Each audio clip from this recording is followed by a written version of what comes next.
Hello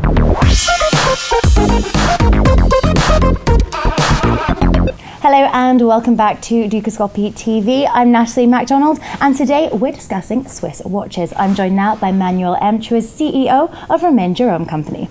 Manuel, thank you very much for joining us today. Thank you very much for inviting me.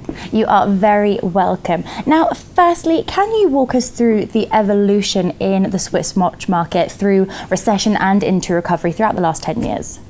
Well, then that would be probably throughout the last 25 years. I mean, basically the Swiss watch industry had a revival after the crisis in the 70s when the Japanese came into the market with quartz watches and basically put a big threat to the watch industry. What we have seen over the last 25 years is first the building of big groups, industrial groups, Swatch Group, essentially, which was a merger of all Swiss watch companies that were still around at that time and became sort of monopole of watches, producing all the movements for everybody. And then we have seen a quick, first a very slow, but then a quicker and quicker evolution and building of the industry, which I think really started to change at the end of the 90s when you had the big luxury and fashion groups entering into the watch market, such as LVMH, Gucci and others, which started to understand that watches was a very interesting add-on and very interesting business, additional business to their core businesses. And we have seen a very, very strong growth of the industry in the early 2000s, from 2000 to 2008, 2009, mainly for high-end, and mainly due to the fact that watches have become a strong advertiser and advertising company. A lot of visibility. It has been accessorized in the early 2000s, and the business has been growing on a pace of 15 to 20% every year until 2009. And I don't say 2008 because the crisis only hit the industry in 2009, the economic crisis, but not in a very strong, not very strongly. Basically, probably by 10, 15, 20% maximum. And we have seen it back in 2010, so 1 year later, the industry was back on track, back on growth. But I would say we reached what I would say sort of peak in terms of growth. We had a constant growth over the last 30 years, and I think it reached a sort of, it topped off, it levels off right now. Has there been a change in what clients want from their timepiece? Is there now more of an emphasis on functionality, or do clients want something which is an investment for the future? Well, I think it's different elements. First of all, the time-giving aspect. The functionality has lost its importance over the years. The watch has become more and more an accessory. First of all, to a certain extent, the status symbol. We all know that watches are a very interesting way of showing also status. But more than that, in the last few years, we have seen evolution towards something I would call more emotional, more emotionality. More and more, the watch has become sort of object of art, emotional object of art, that has a lot of craftsmanship, artisanship inside, but that also tells stories. So that, I would say, we have seen this evolution from something that is very functional to something that is very emotional.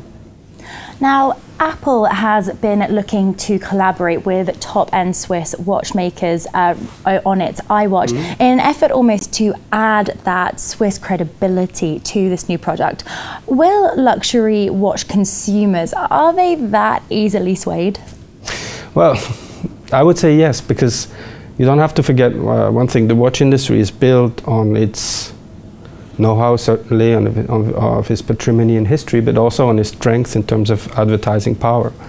I think people are sensitive to the message and conveyed by marketing as well. And when you have these new entrants into the market, whether it's Samsung, whether it's Apple, which have a very, very strong advertising power, first of all, but also very strong emotionality to the brand. I mean, Apple is a loved brand. It's something people can connect to easily, and I think it will certainly affect our industry. It will not affect the high-end part of the industry because, as we can see, a lot of young people nowadays don't wear watches anymore. So it maybe brings new customers, new people wearing devices. But what I see is happening is that the importance or the visibility of the industry will decrease because the switch will be towards smartwatches or any sort of technological device on the wrist. And that will obviously affect, I would say, the entry price level of our industry. And our industry, and I say industry, is built on this pyramidal organization where you have entry price up to the prestige or high segment. And we need the entry price because we need the volume, the production capacity.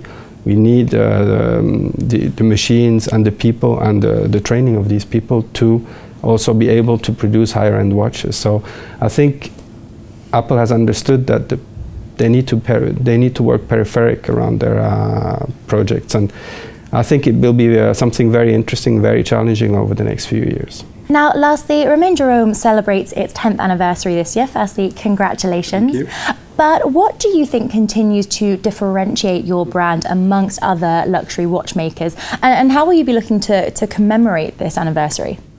Well, let's start with the anniversary, because that's obviously the exciting thing of it.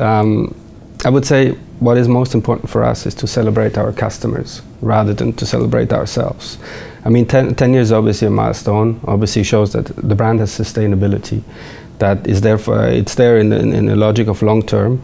10 years in the watch industry, nevertheless, is not a lot of years comparatively to other brands that have centuries of existence. But it shows that what we do is sustainable, and I think is there for the long term. And then what this differentiates us from the others, I would say, we are a very emotional brand. We are a brand that tells stories, that makes people dream in connection with legends, icons, or myth.